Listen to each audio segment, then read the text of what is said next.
இந்த பண்டிகை காலங்கள்ல வந்து பார்த்தீங்கன்னா, ஜென்ரலா நெறைய ஆஃபர்ஸ் வந்து நமக்கு வந்து மார்க்கெட்ல இருக்கும். இப்போ அதில வந்து எத நம்ம யூஸ் பண்ணலாம் அப்படின்றது வந்து பார்த்தீங்கன்னா, ஒரு ரொம்ப முக்கியமான ஒரு விஷயம். ஸோ இந்த ஆஃபர பொறுத்தவரைக்கும், நீங்க முதல்ல சில விஷயங்கள வந்து கவனிக்க வேண்டியது என்ன அப்படின்னா, முதல்ல ஆஃபர் இருக்கிற பொருள பார்த்து வாங்குறதுக்கு முன்னாடி, ஆக்சுவலா உங்களுக்கு அந்த பொருள் தேவையா? இல்லையான்றத பார்த்து தான் நீங்க வந்து வாங்கணும். அண்ட் இன்னொன்னு வந்து பார்த்தீங்கன்னா, நம்ம ஜென்ரலி வந்து பார்த்தீங்கன்னா, எந்த ஒரு அட்வர்டைசிங் கம்பெனியா இருக்கட்டும், இல்ல எந்த ஒரு மார்க்கெட்டிங் கம்பெனியா இருக்கட்டும், இல்ல எந்த ஒரு மேனுஃபேக்சரிங் கம்பெனியா இருக்கட்டும், அவங்கள பொறுத்தவரைக்கும் அவங்க தயாரிக்கிற ப்ராடக்ட் வந்து உங்களுக்கு கண்டிப்பா தேவை அப்படின்ற மாரி தான் வந்து நமக்கு வந்து அத அழகா வந்து பிரசன்ட் பண்ணுவாங்க.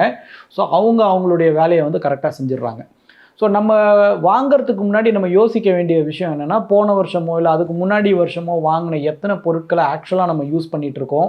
உண்மையாலே அது நமக்கு வந்து பயன்பட்டுதா? அப்படின்ற ஒரு ஃபில்டர கண்டிப்பா நம்ம போடணும். ஏன்னா, இன்னைக்கு வந்து பார்த்தீங்கன்னா, நம்ம வாங்கணுன்ற மைண்ட்ல ஜென்ரலாவே வந்து பார்த்தீங்கன்னா, செலவுன்றது வந்து ஆட்டோமேட்டிக்கா ஒரு மனிதனுக்கு வர ஒரு விஷயம்.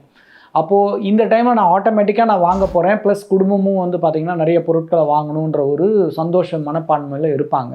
அப்ப அந்த டைம்ல நான் வந்து வேண்டிய பொருட்கள கண்டிப்பா வாங்கலாம்.